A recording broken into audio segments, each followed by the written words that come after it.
While considering the assignment of a cultural plunge, I tossed around several ideas. Perhaps I should visit a mosque, or what about a trip to a Hindu temple? And while these were viable and interesting choices, in the end, I chose a completely different culture in which to plunge, that of the American biker. As my idea for such a plunge began to take shape, I was unaware that my perception of biker culture was laden with stereotypes that were generated by media outlets in the mid-20th century and continually perpetuated throughout the remainder of the century. I was unknowingly a member of a fairly large group of Americans who considered bikers to be dangerous people. Nonetheless, with the help of a colleague who enjoys cruising on her Harley-Davidson motorcycle at every opportunity, I plunged into the world of the American biker. My friend and colleague of more than 10 years, Mary Pace, is an avid motorcycle rider. I approached her with my idea, and she was ecstatic to help me on my journey into biker culture. She recommended that I get an authentic biker experience by joining her at Strokers, Dallas. A few weeks later, the weather forecast predicted a sunny 70-degree Sunday, and Mary Pace recommended we take advantage of the warm temperatures and head down to Strokers.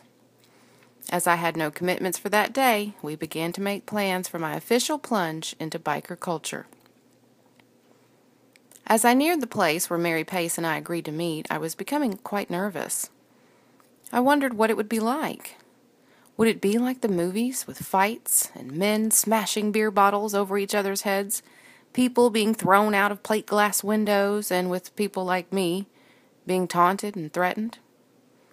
As I pulled into the gas station to meet Mary, I was concerned that I was making a mistake.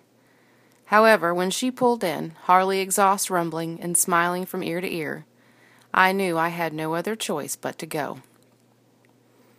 As we arrived at our destination, I could hear the music blaring and bikes rumbling.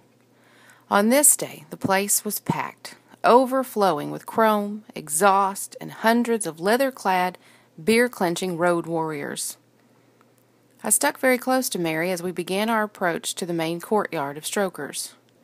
There were rows of chrome handlebars. Every sound I heard was blanketed with a persistent reverberation of machines, and every face I encountered was potentially a booze fighter or bandito, ready to put me in my place. The longer I was there and moving through the throngs of bikers, I began to notice that no one seemed too concerned with the girl in a cardigan instead of leather, holding a camera instead of a beer. As a matter of fact, no one paid any special attention to me at all. In the ladies' room, I was surrounded by women fastening their leather chaps and taming wind-blown tresses from the ride in, but everyone was pleasant and friendly. I was fully prepared to hear, "Honey, what are you doing here?" from one of these women in a husky, menacing tone. But what I ended up experiencing instead was a woman with her Shih Tzu in the stall with her, who explained that they rode in together, the Shih Tzu in a harness and goggles.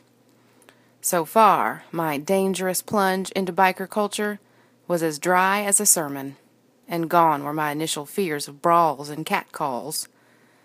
After the bathroom visit, I found a seat with Mary in the courtyard. I sat there a moment and pondered what I could feel was becoming very clear to me. These people were not scary. There were no brawls, no shattered windows, and no intimidation tactics. They were just people.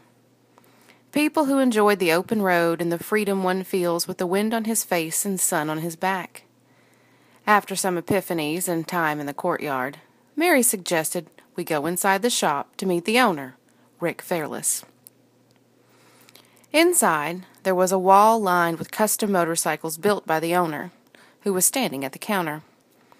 Rick graciously gave me a quick 20-second interview and posed for a few pictures. We just try to be a place However, that's in that short people can amount of come and time, hang out, I knew and I it had doesn't learned matter if something you're on a immensely Harley valuable or a from Honda him. or a Victory, or Rick you got said, a car out front. Once people are here at Strokers, everybody is equal. Everybody's the same. It doesn't matter who you are or how much money you make. Here, everybody's the same.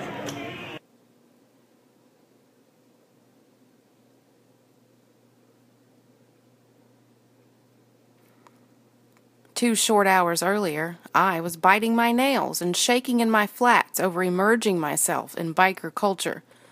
But after being at Strokers for just a short amount of time, I understood that I was operating on the perpetuation of a stereotype, that bikers were merciless outlaws who were heartless, ruthless menaces to society.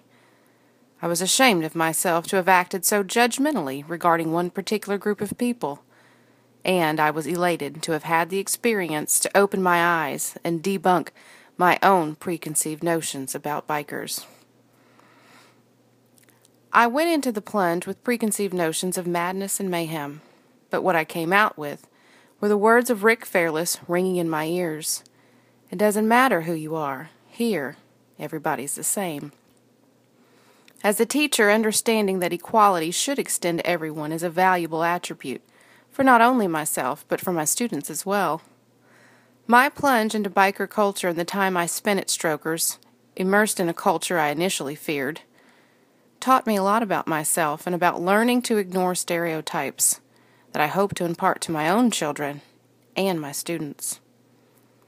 As I reflect on this experience, I am reminded of Kurt Vonnegut, who said, "I want to stand as close to the edge as I can without going over. Out on the edge, you see all kinds of things you can't see from the center." I am grateful for the opportunity to have come out from the center to view over the edge.